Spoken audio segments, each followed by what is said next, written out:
attend the NCIA webinar, Streamlining Your Packaging Process, Steps for Success in Next Generation Packaging. As participants of a quickly evolving industry, effective packaging and labeling solutions for businesses can be challenging to develop. Cannabis companies need to consider many different factors in order to be compliant while remaining attractive to consumers and dispensary buyers. Today we're going to cover a couple of things. The main thing is the importance of effective cannabis packaging, tips and tricks to streamline your packaging, and next generation packaging for the cannabis industry. My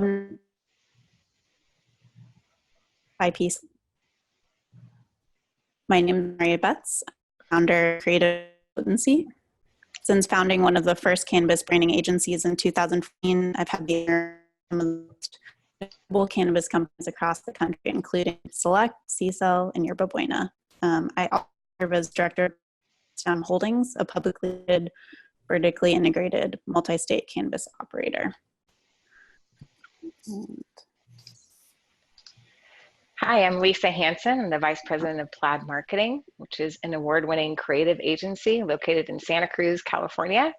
Plaid is a 3-year-old division of our sister agency, McDill Associates, which works with leading brands in agriculture, natural foods, and lifestyle. We bring our expertise in these more traditional markets, retail markets, to help our clients in the cannabis industry maximize their marketing opportunities. In particular, our agency is known for packaging design, so I'm super excited for today's webinar. Yeah, thank you, Lisa. And we're also joined by Karen Bernstein, Managing Partner of Bernstein IP. Karen, I'll let you talk a little bit more about yourself.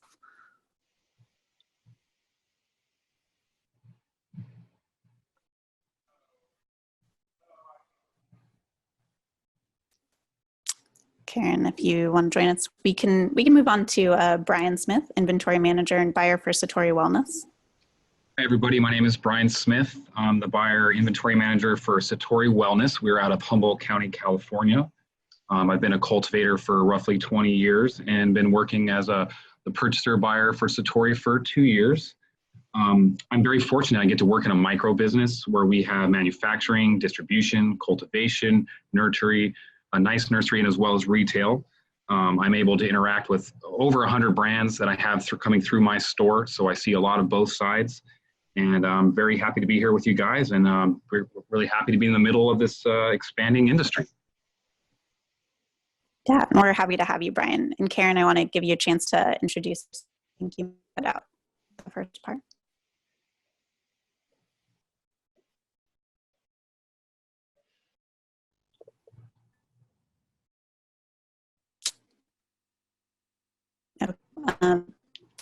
Anyone else here? I'm not able to hear Karen. Yeah, I can't hear her either. I wish I could do her introduction justice. I don't even want to try. Yeah, sorry about that. We are going to move on, but we do want to encourage you to utilize the chat feature. We won't be able to hear participants. We will be answering the presentation. So let's jump right in. From a retailer perspective, what issues do you see with packaging that comes to you from other cannabis businesses? Well, from a retail's perspective, I would appreciate it, and we would appreciate if brands would be a little bit more considerate of the two ends of the retail. First end being the front end, which is the interaction with the customers, as well as the back end where we store their products. One of the most common, if we could go to the next slide, please. One of the most common issues in the retail industry would be the oversize of packaging. Oversized packaging is very common in a lot of areas. I would say the first area would be in Mylar bags. You know, an eighth of flour inside a Mylar bag that would fit an ounce of flour is too oversized. You know, and especially when it comes to Mylar bags, they typically come to me in a box. And in that box, they're just thrown in there. They're not organized. They're not put together with rubber bands. You even want to consider rubber bands, because if they're rubber banding Mylar bags to each other, your flour is going to get smashed. So sometimes oversized packaging can become an issue. Another example is in the front of the house, we have drawers which I store your product in before it is given to a customer. And you know, those Mylar bags can get smashed in those drawers. And hence is why dispensaries prefer jars, prefer glass over plastic, obviously plastic being a waste, but jars that are correctly fit the size of the flower is very important. I can fit 48 jars in one drawer, but if you give me a jar that's oversized for that amount of flower and I can only fit 24, that limits the space out on the floor, and it also limits what I can carry in the back house in my storage space. Another big example is child-resistant packaging being too confusing for sensitive or older customers. I have a lot of customers who come in here with hands that are sore. I have customers who don't have the best vision, and I have customers who can't control motions with their arms and hands. Therefore, having child-resistant packaging too confusing, too hard of a button to push down, or the tabs are hard to find, and I can't read what it says to how do I open this product. It's very important for brands to recognize who their target audience is, and within the target audience, they need to approach their packaging in relation to that audience and make it more comfortable and more physically able to be interactive with.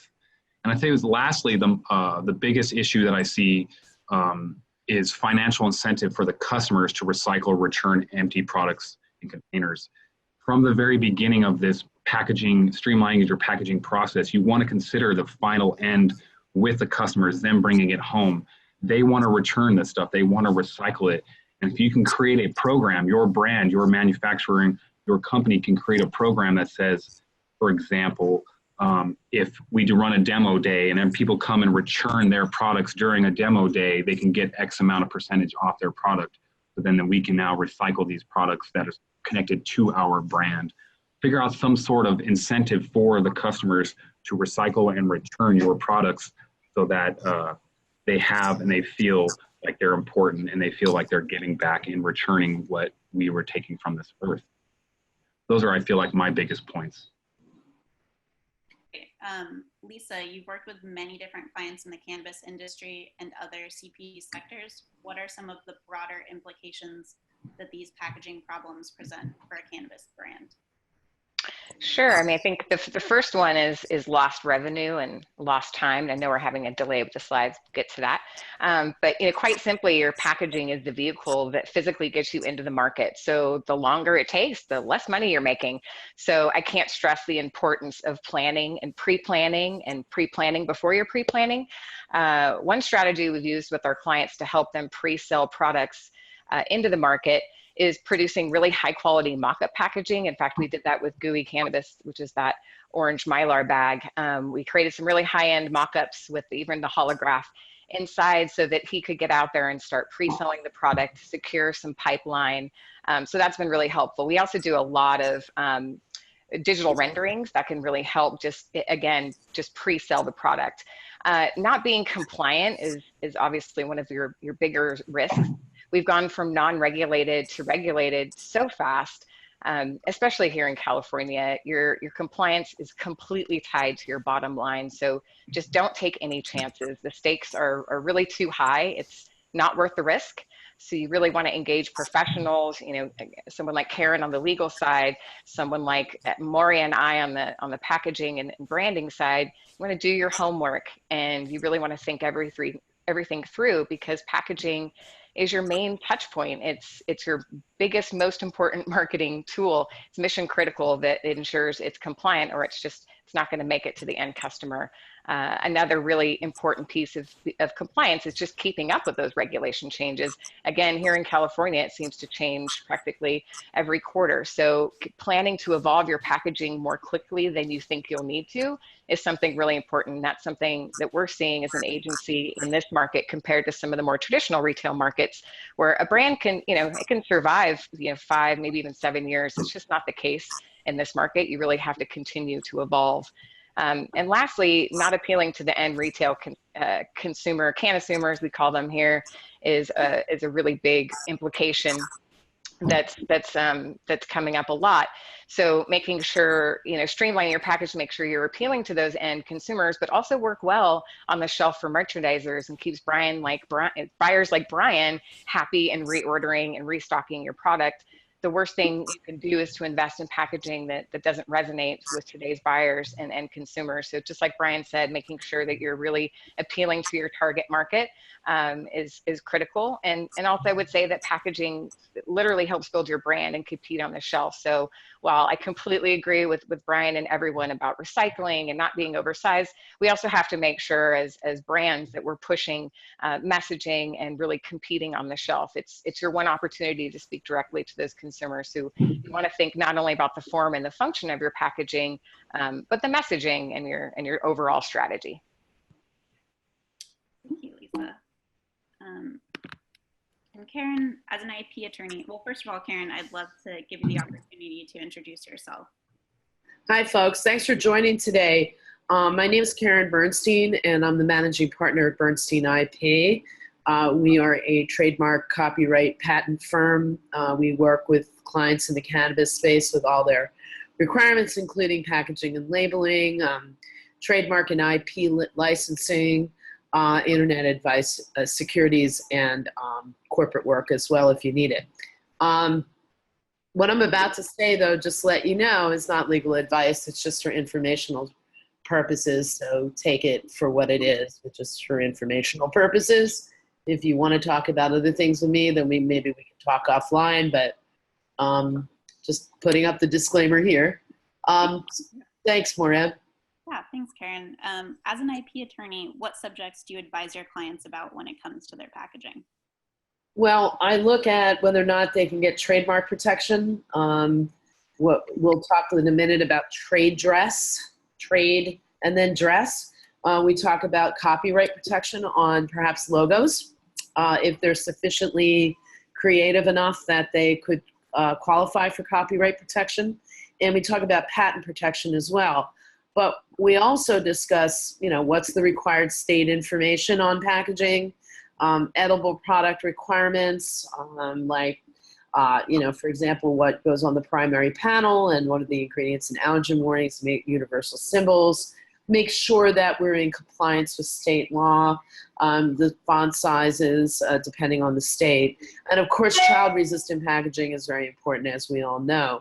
But my clients also consult with me and my firm to help interpret cannabis laws and regulations if it's necessary when we are looking at what statements are being made and how it's being presented on the packaging.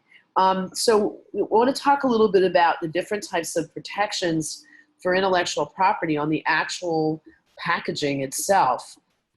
Interestingly, there is a number of things you might be able to qualify for your clients, which is trade dress protection. I put up Bang because it's pretty distinctive in the cannabis world on the West Coast, and it's recognizable. It could be considered trade dress, and I'll give you a little bit of a definition of what trade dress is. Trade dress is basically all of the various elements on the label, not the packaging itself, that are used to promote a product or service. And in normal situations, things like Coca-Cola, the Coca-Cola bottle, you look at Reese's peanut butter candy, Shell oil, Sephora, the way the store is laid out, could be qualified for trade dress protection. But if you are touching the plant directly, you cannot get trademark protection, and that's because trademarks consider anything that touches the plant as unlawful use in commerce. So although you may have trade dress protection on a state level, and you also may have it just by using it, without lifting federal prohibition, it's been very challenging for IP lawyers like me. And then, when you're looking at the actual design of the packaging, you might want to consider a design patent. We explore that with our clients on occasion, depending on how it looks. So basically what a design patent is it's a form of legal protection granted to the ornamental design of a functional item. So the shape of a bottle may qualify for design patent. There are design patents out there, such as jewelry and furniture and beverage containers and computer icons even. But design patents are limited because all someone has to do is kind of draw around it or design around it, and it becomes another design patent. Design patents are good for 15 years. And as you can see on the slide, we've got an example of a design patent on the left-hand side, which has to do with an cannabis-infused product system, and that is going to expire, I guess, in 15 years, 2027. When you look on the right, that's a utility patent. And utility patents are really good things to have. It's a patent that covers the creation of a new or improved and useful product, process, or machine. So we have our esteemed former chair of the Packaging and Labeling Committee, Nancy Warner, who actually invented a type of child-resistant packaging on the right that issued in just this year. And that'll be actually good. Utility patents are good for 20 years. The nice thing about patents is that you can license them to other people. So if you've got a design patent or a utility patent, that can be the gift that keeps on giving. So those are some of the things that we look at and analyze with our packaging and labeling clients, and also brands, obviously. Great. Karen, I believe your expertise also touches on the first tip that we want to talk about with streamlining your packaging. Confirm compliance. Obviously, compliance is one of the most important things to consider when producing packaging. Karen, what do canvases need to think about? Well, there are a lot of obstacles because we have to fit all this wording on the packaging.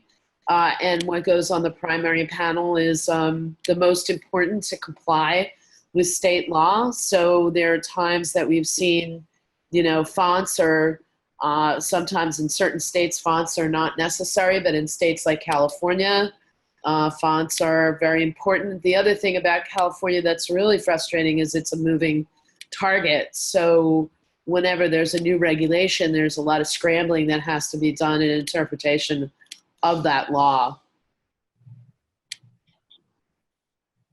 Yeah, can you touch a little bit on edible product requirements, some FDA requirements? Yeah, well, obviously, if you're talking, CBD is not really for this discussion, but in some instances, we've had inserts in certain products, such as in vape pens, because we can't fit all of the wording on that packaging. And that does increase the size of the packaging itself, which is, from an environmental point of view, that can be very frustrating. And I know that Brian will be discussing some of the suggestions of how to create packaging that may be more friendly to the retailers. But a lot of the problem is that we have to, as lawyers, advise our clients to comply with those state regulations, and that just, you've got to put ingredients, you have to put allergen wordings and all of that, and you just can't always put it on the outside of the package. Right. And I think also something to remember is child-resistant packaging, and I'm sure, Karen, you can speak to that, but always be looking for the actual certifications. You can't just trust a vendor. Right. We always recommend third-party testing just because it's best for compliance purposes, but it can get costly. So it depends on the client. And sometimes I work with lawyers that do FDA stuff too, in terms of how we word certain marketing materials. Okay, great. And then would you always say to consult legal counsel? I would. I think that if you're out there trying to word your packaging without, really talking to a lawyer, you may be doing yourself a disservice. You don't want to lose your license. Of course. I mean, obviously that's the most important. And the packaging and labeling companies also don't want to get in trouble too. Of course. Yeah. Okay, great. Well, I think we're going to move on to the next tip, which is make it flexible. So as we've mentioned before, one of the biggest hurdles in the cannabis industry is that it's rapidly evolving, and this often affects packaging. Cannabis businesses need to be prepared for state regulations that can change very frequently, as we talked about. I think the easiest way to keep your packaging flexible is pretty simple. Just make sure to leave enough empty space on your packaging for warning information, testing data, and make sure that that can be printed in-house on demand or placed on a secondary label. And this is important, just double check that the space is large enough for all the information to be printed legibly and meet those potential font requirements. Utilizing secondary labels for testing results and warnings allows you to change information quickly. However, we would encourage you to think beyond just that white Avery mailing label, which can really detract from the investment that you put into your packaging. If additional labels are composed creatively, they can actually serve as a functional purpose to enhance the packaging design, as you can see with select secondary label located in the top left. You can also think about mitigating waste by utilizing these labels as your tamper evidence seal, which are actually required in a few states. So next, I think we want to go into making sure your package is efficient and effective from sale to shelf. Brian, if cannabis businesses don't have familiarity with the dispensary retail operations, they can often design packaging that won't appeal to wholesale buyers or work well displayed in dispensaries. How can businesses create effective packaging that goes from production to retailer to dispensary shelf? Well, naturally, I'm going to go back to designing the product, designing the packaging to fit the product. You know, this picture I have to the left is a bunch of concentrates, and, you know, it's really easy to design a box that's roughly, you know, 5 inches in length, maybe 2.5 inches in width, and have a nice story about your brand and a lot of ways of educating the customers for the product that is inside. But the product may be half or less than half the size of the box. And when the customer gets to that product and they open it up and they only see its X amount of size, it can be kind of confusing. So I feel like that's something you need to think about in the long run, is how you design that packaging.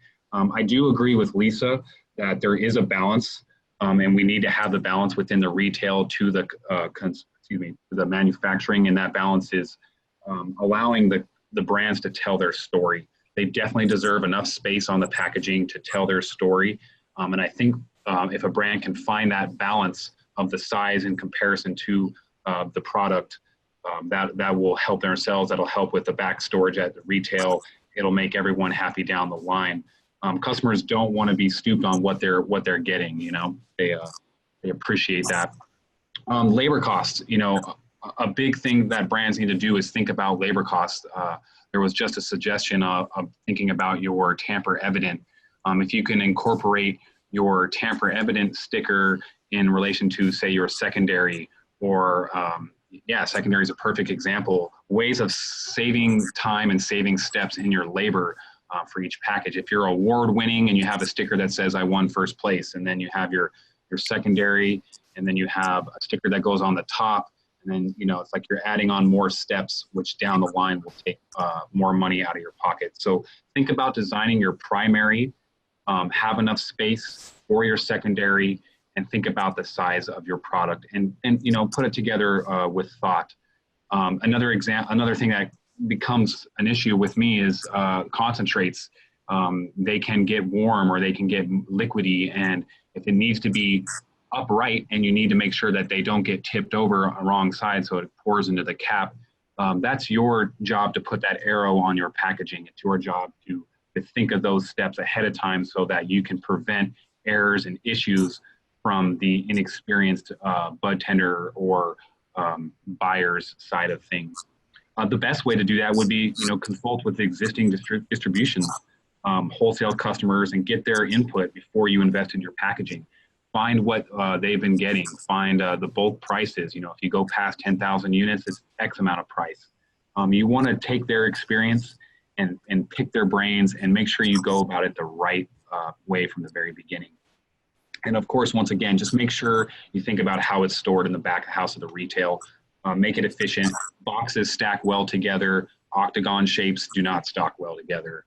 Round jars are great and everything, but they don't. They roll around and they fall over. You can put a box around a glass jar, and that box can be just barely the size of the jar, and that box has more space for you to tell your story. You know, put all that mandatory primary stuff on, and, you know, and make brand awareness really important to you. So a lot of this stuff is very important to think about from the beginning and factor it all in from the very, very beginning. Thank you, Brian, for sharing that perspective. Lisa, for packaging, timing is everything. What production and timeline considerations need to be made when choosing your packaging? Sure. I think Brian just made a really good point. Before even building out a production timeline, really do your homework consulting with distributors, talking with sales channels, again, even consumers if you can.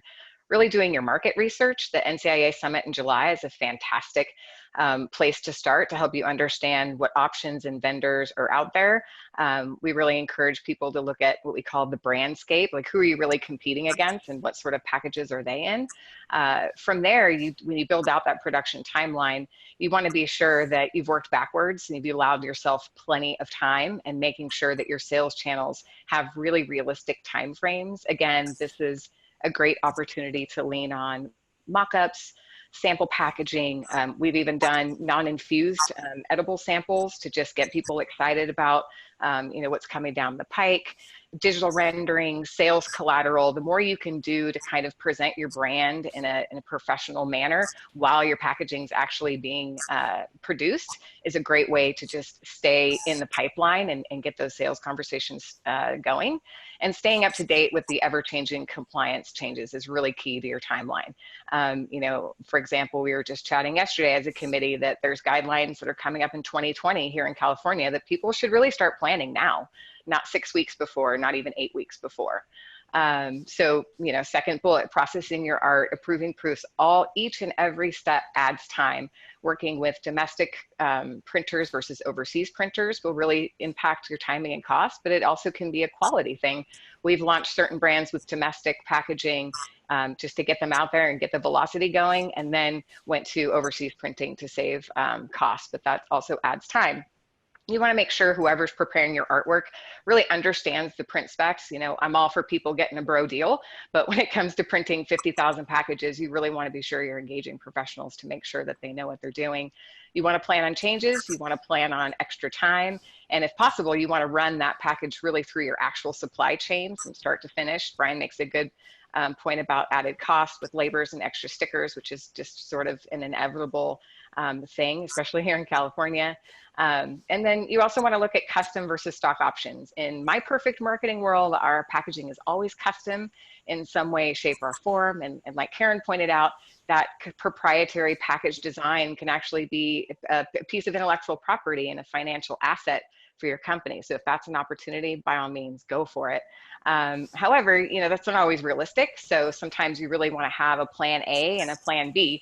We've done pre-printed pouches as our plan A and labels on stock pouches as a plan B. And just depending on timing and cost and what we need, at least we've got some continued ways to get packaging out there. Thank you for that.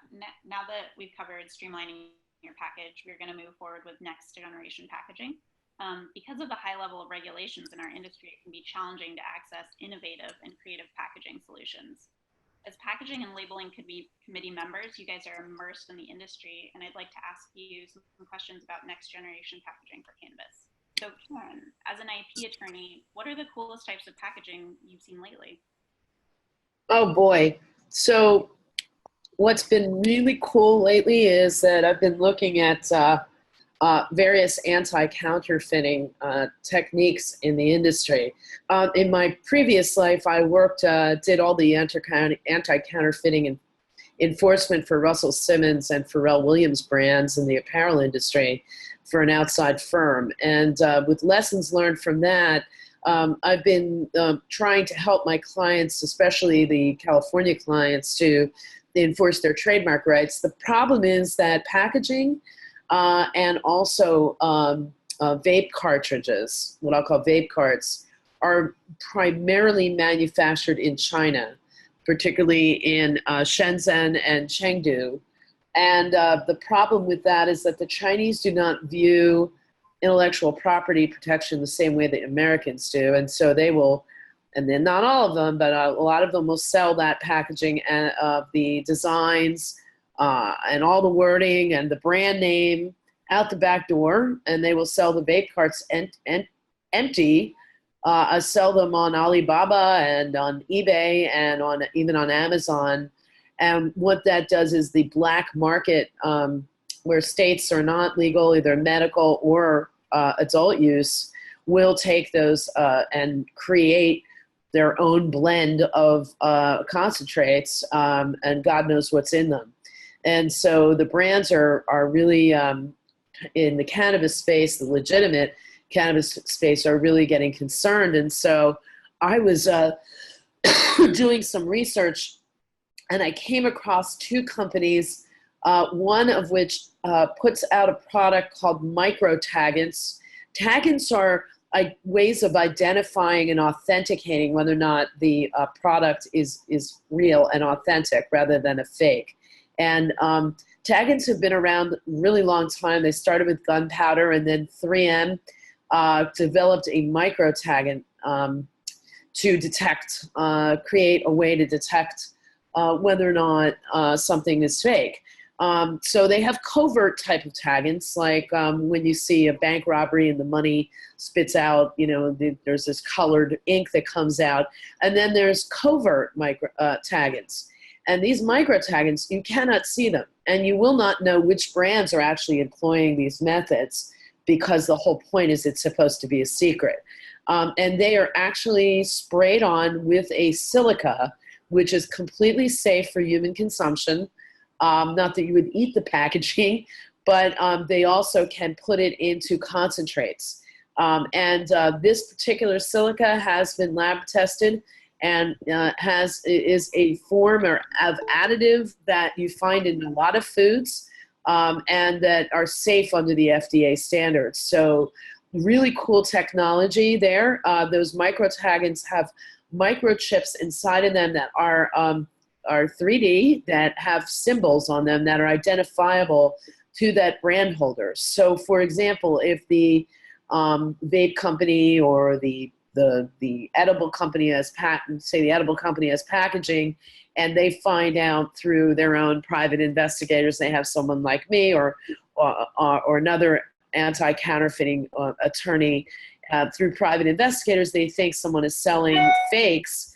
Private investigator can buy that product, presumably, especially with packaging, they can ship that product, and it's readable on a handheld spectral type of device. And this company has also been able to produce an app that it can be readable on the spot with an iPhone. And the name of the company is called Tag It Tech. And they look very promising, and they've also they have a pending patent for a sprayable silica micro-taggant that can be sprayed on agricultural products, and specifically hemp and cannabis. So I'm learning more about what happens when that hemp or cannabis is crushed and whether or not it can withstand that sort of pressure. But pretty cool stuff. The second company has a QR code reader. There are a number of brands out there that we all know, I'm not going to name them, that use this company called Lucid Green. And what they do is the consumer will go to a dispensary and can just use their iPhone and look up the QR code, and it will tell you all of the ingredients, and if it's an edible, and all of the THC and CBD variations and the terpenes and all of that information on the QR code. And they have an incentive program for bud tenders to train them to educate consumers with the QR code, and it rewards those bud tenders. And what's really super cool is that the brand owner can get the demographic information of who is using the QR codes for marketing purposes. So the anti-counterfeiting aspect of it is that it contains a QR code that the company contends is not able to be counterfeited. So those are some of the really cool things that I've seen that are coming on the pike. And this industry really brings about some really amazing innovation, especially as an IP attorney in the space. Yeah, thank you so much for sharing. I think it's really interesting to see the intersection between technology and packaging design. Moving to Lisa, since your agency also designs packaging for other retail categories, what are some new things you've seen that are inspiring? Sure. I'm so excited for Karen to share more about that, what you learned between now and July on our panel about anti-counterfeiting, because it just fascinates me. But some of the things that we've been seeing in the other categories that we work in are a big increase in variable data and personalization. So I'm thinking, you know, moving beyond just getting your packs engraved, but almost along the lines of the Coca-Cola personalized can project, which I know increased sales 20%. Obviously, that's not realistic for everyone, but I just think it's a really interesting opportunity.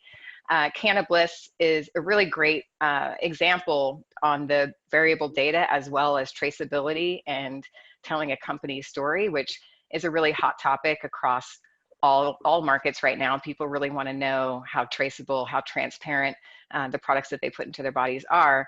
And so I think this is next gen, kind of on the next level. So Cannabiz flowers, and I believe it's just a code. I don't think it's a QR code, but it's just a physical code that comes on each package. You can see it's got a picture of the actual product inside because it is that sealed can. So you can see exactly what's inside, and you can go to their website, look at the code, and get farm level information. That's something that we've been doing in the ag industry for quite a long time for food safety reasons, but it's an exciting time because consumers really want to hear that marketing story, and it's all about authentic connections. And so there's a lot of opportunity in cannabis for that, especially as, you know, I think the market kind of shakes itself out of bigger and smaller craft growers. Limited edition runs, I think, are really exciting and interesting. It could even be something like a scratch and sniff label, like we've seen on this rosé bottle. But it's also going beyond just a reserve, you know, blend or anything like that. I see huge opportunities. We were just talking as a committee about 710 coming up and certain brands creating specific products just for that holiday. So, you know, we know 420, we saw big spikes in Valentine's Day this year, but I can think of literally 10 or 15 promotional limited edition products that you could create in any week in any season. So I think those are not only cool from a consumer standpoint, because it's that surprise and delight of going to a dispensary and finding something that you know is limited and you're not going to find there again, but it's also a really great sales and marketing tool for buyers, you know, going to someone like a Brian with something that's not your same old, same old. The only thing about that sort of opportunity is just to really make sure that you're thinking about that well ahead of time. So if you're thinking like holiday, you know, holiday flavors or holiday blends, now's the time to do it. Yeah, that's a really good point. And Brian, you know, you've had an impressive history working with cannabis. What do you still think needs to be developed in regards to cannabis packaging? Customer interaction, the scratch and sniff, the Cannabiz, those new aged ways of getting the customer to interact, I think is really important. One of my most important things that I see on our side, I live in Humboldt County where people are a little more aware and conscious of recycling and sustainable living and practicing, is sustainable packaging. The perfect examples in the upper right of this slide, a local company up here called Above, they use that tube for their pre-rolls. We'll call it a doob tube. That doob tube is made from a company called Sauna, and Sauna does a sustainable packaging where it is biodegradable. It is a hemp-based tube, and it does have CRP, as you can tell on that tube. It is not as confusing as you may think, and I'm pretty impressed with their brand and their choice of using that. The wholesale price is competitive, and they're probably losing some money because of their choice of packaging. But I think in the industry, and if you have a 5 to 10 year type plan, I think it's worth establishing yourself and maybe taking not a loss, but a little less in profit, just to make sure that your brand is sustainable as well as getting known in the industry. Above also chooses an ink that is soy-based. So they have a biodegradable packaging, they have biodegradable doob tube, and then they have the soy-based ink. So they're thinking, you know, full circle on getting it to the customer and getting it, you know, back to the earth in a sense that way. You know, again, child resistance packaging needs to be improved. I liked Karen's suggestions on, you know, being involved with patenting or being involved with creating your own packaging. You're able to pass that off. You're able to have financial incentive on it. I think creating more child resistant options that are target audience, you know, based would be ideal. And again, you know, next gen packaging, if if you're going to create a glass tube with a child-resistant top, you want to think about recycling programs for that tube or for that top. You want to think about it from the very beginning and potentially give the customers a monetary incentive for engaging in that recycling. All customers spend a lot of money and they have all this packaging that piles up, and they want to feel important. They want to feel like they're doing their diligence, and then they want to feel that the manufacturer, the company, is actually respecting their choice of recycling and giving them incentive to come back. Because ultimately you want them to come back. They see your brand, they see your story, they see your packaging, and they want to support that. Most of the time, the flower, yes, the product speaks for itself, but if you have a sustainable incentivizing company, I think it'll create a good look for you for now and for the future. Thank you, Brian. I think now we want to open it up for questions. And we had a couple of questions from Nisha. She asked, about Best By dates. Some dispensaries are requiring Best By dates on the labels. Brian, you might have some experience with this. What's the panel's opinion on that? I can start first here. The Best By dates tend to be an issue. I recognize your frustration, Nisha, and I'm right there with you. So the Best By dates, if I recall correctly, has to do with your homogenization typically during your COA testing for this, and how well you go about homogenizing and how well, the length of the Best By date is something that I'm not 100% fully informed on, and how you go about getting a longer Best By date. Yes, I've had drinks, for example, and edibles lose their Best By date, and I have to take them off the floor, and I have to exchange them and do it correctly through the system to make sure all excise taxes and things are paid. But yes, it does become an issue. Is it the responsibility of the dispensary to look for those, or is it the responsibility of the manufacturer to send out packages that are close or not close to Best By dates? There's another debate there as well. It's definitely something that each state needs to take up and figure out what is the importance. And it's a tough one. I feel your stress, Nisha. Yeah, I agree, Brian. I mean, we've had a bunch of clients have all sorts of issues that you also mentioned, Nisha, the Prop 65 label. That was a sneak attack for us too. We had some distributors who were requiring it and some who weren't. So regretfully, our advice is plan for your worst case scenario. Whoever's going to demand the Best By date, you may want to consider just blanking that across all, just because I think in a perfect world, you can customize for retailers, but that's just not realistic these days. So I feel your pain on that one too. It's really, I think your best bet is to just staying as close to the distributors as possible, and also staying really close to compliance lawyers. Every time, even if we were just reprinting a package within a month, we're always running it through a legal evaluation again, just to be sure nothing's changed. Yeah, I wanted, this is Karen, I wanted to say something about that too, is that lawyers are trained to be paranoid. And what we try to do, like when you go to a doctor and they look for everything that's wrong with you and eliminate that, say, okay, you're well, rather than you're well, and then they look for something wrong with you. Lawyers are always looking out for the client to make sure that the client is not going to get caught up in a product liability situation. If someone eats an expired or old product and it doesn't work, specifically, not necessarily that they get hurt from the expiration date point of view. It's defensible to the brand to say, well, you ate an expired product. We had the warning labels on there. Or things like the Prop 65. California has had this law around since, I think, 1994, when I lived in California.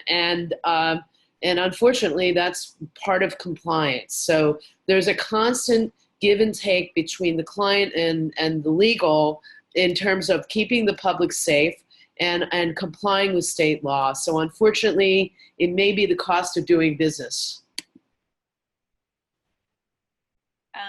And Chris asked, are there any augmented reality solutions that you guys have thought of? Yeah, this is Karen, I could take this first. Really cool technology. I learned about it when I was in Barcelona in October. I went to the Gaudí, one of his houses, the Casa del, I forget what it's called. And it was the first time I had experienced augmented reality. And boy, is that cool.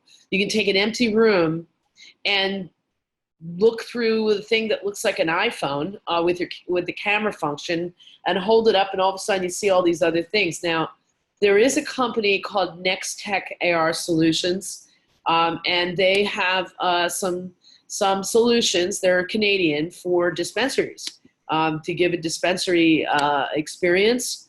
I haven't seen anything in that, although a lot of it's also not just cannabis. I haven't seen anything with respect to packaging itself, but I think that would be really cool. Although, you know, hey, if you look at a computer, you can pretty much see the packaging. But for dispensaries, very cool.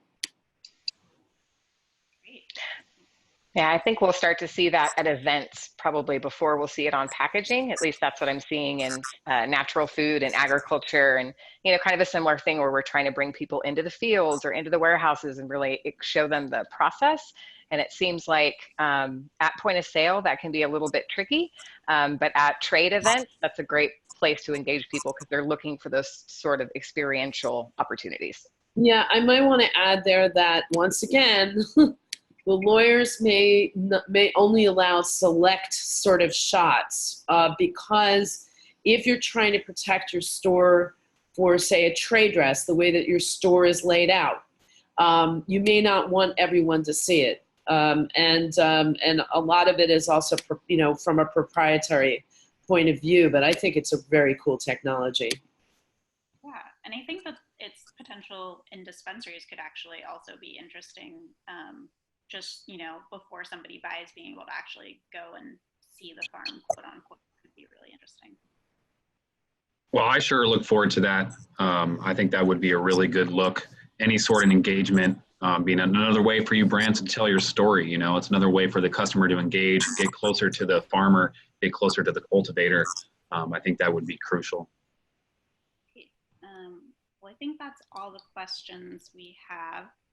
I do want to encourage everyone, we actually are going to be covering streamlining your packaging at the Cannabis Business Summit and Expo coming up here on July 22nd through 24th. We're going to be digging a little bit deeper into this subject matter, so we encourage you to come and attend. Also, you know, if you have any follow-up questions, we're happy to help, and the next slide will have our email addresses. The webinar will also be available to download on the NCIA website. So thank you guys so much for joining us. Thank you to our panelists as well. Yeah, have a great day.